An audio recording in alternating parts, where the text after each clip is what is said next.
বাড়ি থেকে বের হওয়ার সময় শরীরকে সম্পূর্ণ পর্দায় আবৃত করে বের হবে। মুখমণ্ডল অথবা শরীরকে সম্পূর্ণ পর্দায় আবৃত করে বের হবে, যাতে মহিলাদের সম্মান বজায় থাকে এবং বিভিন্ন বিপদ থেকে মুক্ত থাকতে পারে। মহিলারা নিজের বাড়ির ভিতরেই অবস্থান করবে, বিনা প্রয়োজনে বাড়ি থেকে বের হবে না। আল্লাহ তাআলা বলেন, হে নারী সকল, তোমরা নিজেদের বাড়ির ভিতরেই অবস্থান করবে, কন্যাদের মতো নিজেদেরকে পরপুরুষের সামনে প্রদর্শন করো না। রাসূল সাল্লাল্লাহু আলাইহি ওয়াসাল্লাম ইরশাদ করেছেন, মহিলাদের গোপনে রাখা উচিত, কারণ মহিলারা যখন বাড়ি থেকে বের হয় শয়তান তাদের দিকে দৃষ্টিতে রাখে। এটি বাস্তব নারী তখনই আল্লাহর বেশি নৈকট্য লাভ করতে পারবে যখন সে নিজের বাড়ির ভিতরেই অবস্থান করবে।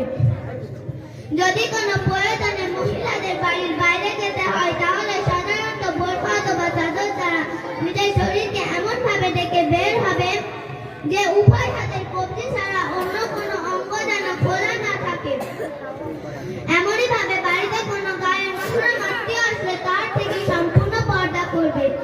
আল্লাহ তাআলা বলেন, হে নবী, আপনি আপনার স্ত্রীগণকে, কন্যাগণকে এবং মুমিনদের স্ত্রীগণকে বলে দিন, যখন বিশেষ কোনো প্রয়োজনে মহিলাদের বাড়ির বাইরে যাবে, তারা যেন তাদের চাদরের এক অংশ নিজের মুখের ওপর টেনে নেয়। হযরত উম্মে সালমা রাদিয়াল্লাহু আনহা বর্ণনা করেন যে আমি এবং মাইমুনা রাসূল সাল্লাল্লাহু আলাইহি ওয়াসাল্লামের কাছে উপস্থিত ছিলাম। এমত অবস্থায় হযরত আব্দুল্লাহ ইবনে উম্মে মাকতুম রাদিয়াল্লাহু আনহু রাসূল সাল্লাল্লাহু আলাইহি ওয়াসাল্লামের কাছে উপস্থিত হলেন।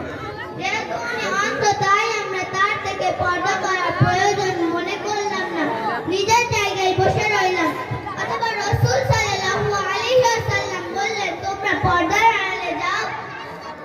আমি উম্মে সালমা বললাম, হে আল্লাহর রাসূল সাল্লাল্লাহু আলাইহি ওয়াসাল্লাম, উনি তো অন্ধ এবং আমাদেরকে দেখতেও পাচ্ছেন না, তাহলে আমরা তার থেকে পর্দা করব কেন?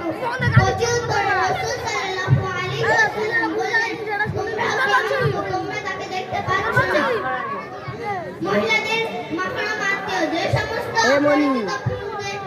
থেকে মহিলাদের বিবাহ করা হারাম, তাদের থেকে পর্দা করা